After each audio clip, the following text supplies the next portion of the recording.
Hello, welcome back to my channel. My name is Maria, and if you're new here, I'm an artist and a fashion designer, and recently I opened my own small brand. Today I want to share an important topic: how to learn and enjoy creativity and stop demanding brilliantness from yourself every time you pick pen, brush or whatever tool you use, and so not to burn out over the long distance. My honest 5 tips. I've been doing art for over 14 years now. And I started as a child, and I guess I never finished. I've always loved that. Of course, there were ups and downs and burnouts and everything. And after those years in art and this long way, I realized how important it is to enjoy the process and not only results. And a lot of things in my life and creativity have changed. And today I want to share 5 personal tips that help me not to burn out, be creative, and just get inspired by what I'm doing. Tip 1. If we talk about paintings, I always go from feeling or emotion. As I'm making abstract paintings now, that really helps me to push through and get the idea where to start. When I start a painting, I never have a clear plan. If I feel something, like a strong emotion or just some regular cozy day, there is a color that displays that represents my feeling towards that. I grab that feeling and that color and I just start from that. Or sometimes I'm just really into a new color or a new color combination, and that also can help me. Like I can be inspired by kiwi, and yeah. And once I read about Taylor Swift and how she stays that incredibly productive all of those years. She really writes a lot of songs, and I read that she processed all of her emotions into the music. And I thought, God, this is so cool, this is brilliant, because if you struggle with creative productivity, like, it is an excellent, endless source of inspiration, because things are happening to us all the time, and every day we feel joy, sadness, anxiety, inspiration. That fills up us every day, and that's what makes us alive. So if you struggle where to start, don't be afraid to start small. Like, go from something simple and something you understand, like something that bothers you. Even if for someone that could sound stupid, you know in your heart that for you is right. Like, if you truly love that kiwi or, I don't know, sakura trees or whatever you like, you're in the middle of breakup, grab that and turn it into the art. Tip 2. Enjoying is more important than brilliance. One of the most important things that changed my mind is an allowance myself just to enjoy the experience. Back to art school, when I was a kid, it was just enough to enjoy the process. At the university, things become professional, and it seemed like just to like it wasn't good enough, and I had to produce masterpiece every time I create something, otherwise it wasn't worth it. I think it is quite common in academical environment, and all of the artists are subjected to a lot of pressure because they are learned from the best, from the masters, and they are often compared to Michelangelo, Da Vinci, Picasso or other great artists and geniuses, and at that point you realize you are never enough. So it was with me. I was feeling that it was necessary to do something genius, so when people see my art they would be speechless. But how to do that was quite unclear, and that just built a lot of pressure. Eventually it led to the fact that I stopped wanting to draw, to create my own things, because I had to, not because I want to. Even if I wanted to start, the amount of pressure was so huge that I didn't start at all, or that in the end I wasn't enjoying my artwork. I was just feeling that I could make it more genius, or what should I do next time.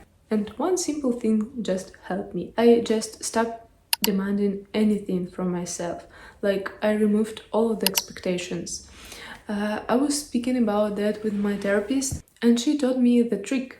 Like, imagine you lose, and what's going to happen? And nowadays, if I suddenly had the thought that my work is not good enough, or will be not good enough, I use one simple phrase or affirmation, call it whatever you want. So here is a trick. Okay, let's say I'll create the most mediocre, worst of my paintings, and it will be so bad. I just accept that, like, it won't kill me. And I ask myself, what is the worst thing that will happen? Like, if it's true, if I'll create a disaster, I just won't show it to anyone, and that's it. Now I'm just gonna enjoy the process and just let myself be and this painting be. And you know what? When you let the expectations, it's just some kind of magic happens. And my most favorite paintings from my art were created from that point, that I agreed to create the most mediocre thing in the world. So just reduce the pressure, it's gonna be fine. The next principle flows from the previous one. Do something until you like it. In the creative process, there are often moments, like in the middle of work, where you feel like it is a nightmare and you don't like it and maybe you should quit. But don't be in a hurry to give up. Just continue to do the thing. I do it all the time with my sculptures, paintings and fashion designs. I just tweak the texture or remove that color, or maybe I'll add some more color. And I think the key is just to be honest with yourself.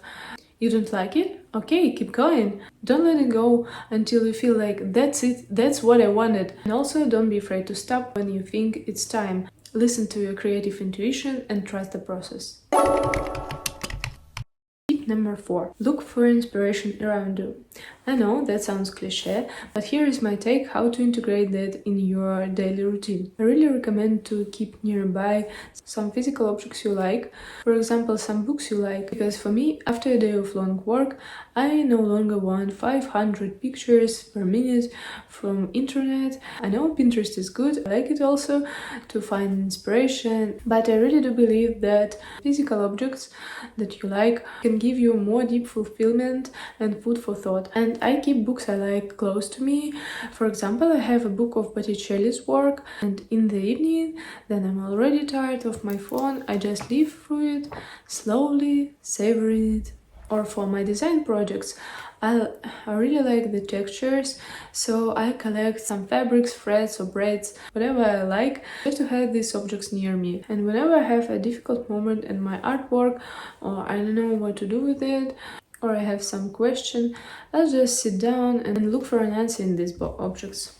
So my point is, to create something beautiful, you need to have something beautiful inside. That's why we want to fill that jar and take our time to be inspired. And the last but not least, give yourself space and time. There is one more important thing. If you have inspiration, idea, you don't have problems with burnout, it is all good, but you also have to find time for your art. Like for me, I leave the time for my creativity in advance, not as a task, but as an opportunity. For example, I know that after 8 p.m. I will be free, so I schedule like free creative time and I do whatever I want. I can switch and, I don't know, play video games, but if I know that I have time and desire by that time, it is more likely that I'm going to paint or do something creative. But don't get me wrong, I don't schedule it like, okay, today I need to paint for 2 hours straight. I just leave the space and time for creativity. And at such moment, it is organically, easily that I want to create new things. Because I'm not exhausted, I'm not in a hurry, and I have all of the time in the world to just enjoy the process. And if you work to a limit, there is no energy left for inspiration or pleasure.